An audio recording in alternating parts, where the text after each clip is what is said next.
saya Susmawati, Stambul A 241-20047, Fakultas Keguruan dan Ilmu Pendidikan, Program Studi Pendidikan Fisika, kelas A, Universitas Tangerang. Baiklah, di sini saya akan menjelaskan materi tentang elastisitas. Tujuan dari materi ini adalah yang pertama, tujuan umum, yaitu memahami konsep elastisitas suatu bahan melalui percobaan. Yang kedua, yaitu tujuan khusus, seperti mengamati sifat elastisitas bahan, mengukur atau menghitung elastisitas bahan, dan membuat grafik hubungan antara tegangan dan regangan. Apa itu elastisitas? Konsep dari elastisitas dalam ilmu fisika adalah kemampuan suatu benda untuk kembali ke bentuk awalnya segera setelah gaya luar yang diberikan kepada benda itu dihilangkan atau dilepaskan.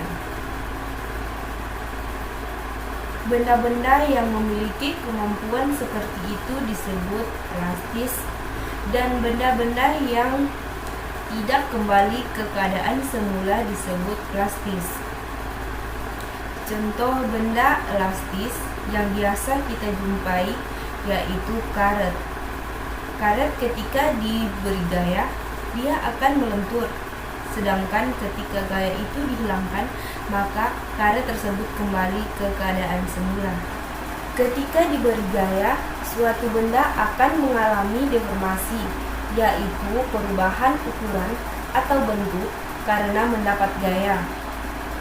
Molekul-molekul benda akan bereaksi dan memberikan gaya untuk menghambat deformasi. Apabila sebuah gaya diberikan pada sebuah pegas, panjang pegas akan berubah. Selanjutnya, besaran-besaran dalam elastisitas adalah yang pertama, tegangan atau stres adalah besaran gaya yang bekerja pada permukaan benda.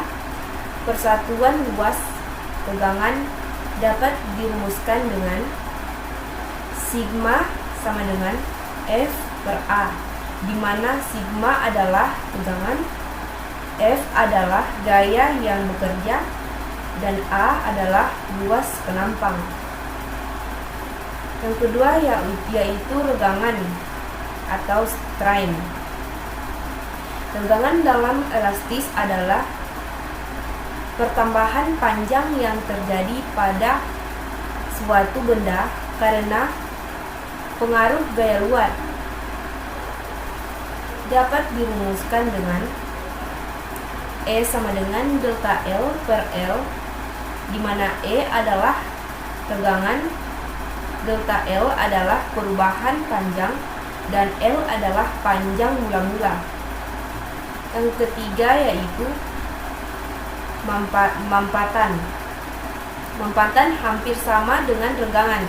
Bedanya regangan terjadi karena gaya tarik yang mendorong molekul benda terdorong keluar, sedangkan mampatan karena gaya yang membuat molekul benda masuk ke dalam.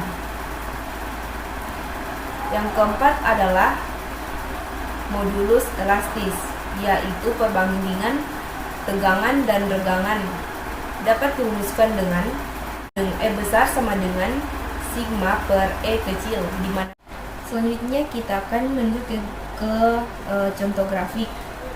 Gambar grafik di atas menunjukkan bahwa garis lurus OA menunjukkan bahwa gaya F akan sebanding dengan pertambahan panjang pegas. Ketika gaya F diperbesar lagi sampai melampaui titik A, ternyata garis pada grafik sudah tidak lurus lagi. Hal ini menunjukkan batas linearitas pegas sudah terlampaui. Namun, pegas masih bisa kembali ke bentuk semula. Oleh karena itu, daerah yang dibatasi oleh titik O sampai B disebut dengan daerah elastis. Apabila gaya F semakin diperbesar hingga melewati titik B, batas elastisitas sudah terlampaui.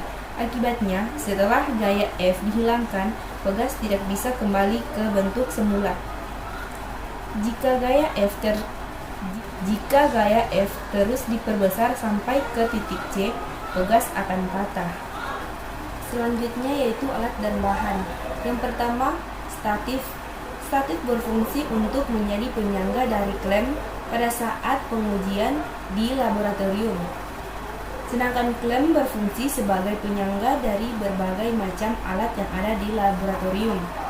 Statif dan klem selalu digunakan secara bersamaan, tidak bisa dipisahkan begitu saja. Selanjutnya yaitu mistar, berfungsi untuk mengukur benda-benda yang berbidang datar dan juga berdimensi kecil. Selanjutnya beban. Dan selanjutnya karet pentil atau gelang, dan selanjutnya yaitu jarum penunjuk. Alat ini mempunyai beberapa fungsi, yaitu pertama mengukur arus listrik, yang kedua yaitu mengukur tegangan listrik, yang ketiga yaitu mengukur hambatan listrik, dan keempat yaitu mengukur nilai. Baiklah, itulah tadi materi tentang elastisitas.